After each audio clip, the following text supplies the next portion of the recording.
Kyle Long, CBS Sports, pushing the pile. Browns' best and worst case scenario for 2025. Someone other than Flacco gets a lot of experience this year.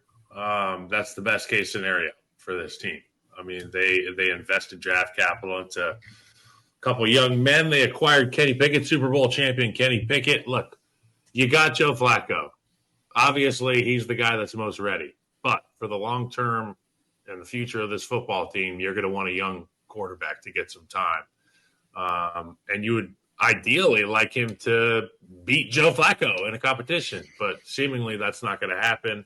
The worst case scenario is at the end of the year, they still don't have any plan at the quarterback position, and Joe Flacco has been retired to a retirement community of sorts.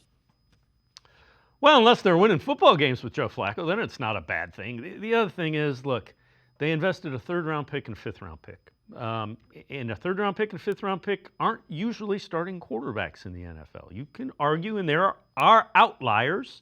You know, I know there's Brock Purdy. I know there's Russell Wilson.